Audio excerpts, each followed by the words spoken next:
So Ken, we're talking about the C that you added to ESGC. And we talked about three specific examples from the Constitution out of the list of 10 that you produced.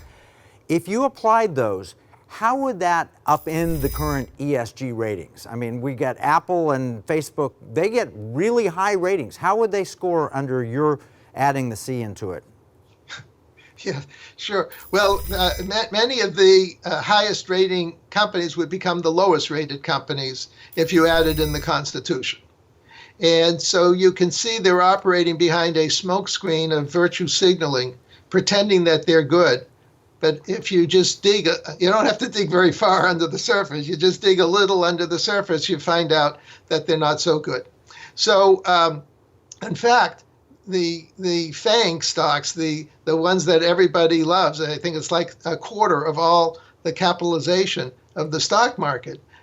These companies would rank in the bottom because they are pretend to be good, but they're actually, I hate to say this, they're evil. And they're evil because they're attacking the Constitution. And I happen to believe in the Constitution. And I also believe from the Declaration of Independence in life, liberty, and pursuit of happiness. So anyone who objects to life, liberty, and pursuit of happiness, and anyone who objects to the Constitution, I regard as an enemy of the state. And so their ratings would plummet under my ruling, which is probably why no one has called me to reinstitute ESG ratings. Yeah, oh, I get that, and I think you're brilliant to add the C. What we've done in the Economic War Room is we have a new category. Instead of ESG, we talk about LSV, liberty, security, and values. And I think all of the constitutional ideas are summed up in that. Personal liberty, economic liberty, security is national security, and Second Amendment personal security. And of course, values would be Western civilization, Judeo-Christian values. So I think we're completely aligned. I just like the way you added the C onto it. Yes, thank you very much. So I try to make things simple. You do, and it's phenomenal. In fact, how long, the speech that you gave, it was, how long is the speech that you gave for us? Well, I gave you one of my early speeches. It was, I think, a little over 5 years ago. But I give about 100 speeches a year as a public service since I saw you. But my average speech now is 5 minutes. But yours was a full speech. It was a full, I think, 30 minutes. But you keep it down to 5. I've heard you give the 5-minute version, and it's phenomenal. People accuse me of having them drink from a fire hose when I talk. Man, you lay it all out there in 5 minutes, and it's thought-provoking. It's powerful. And you've got this, this is remarkable to me. It's a one-pager I printed off your website.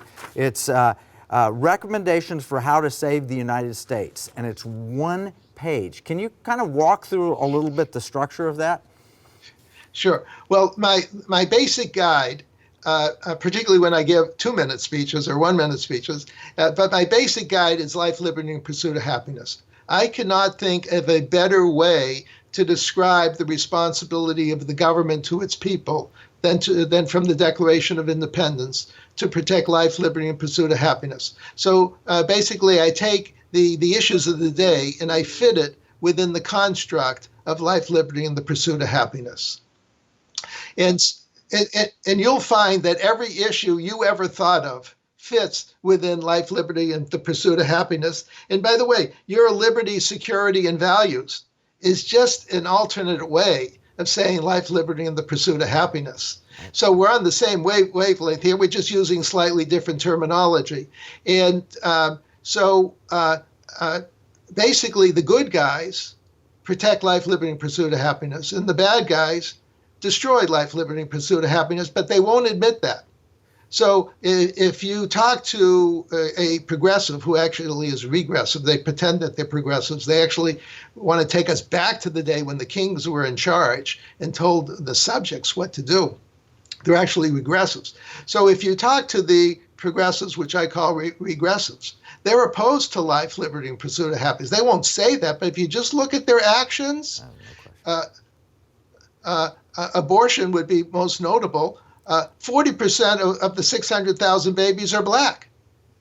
How come progressives aren't called racist? Hello.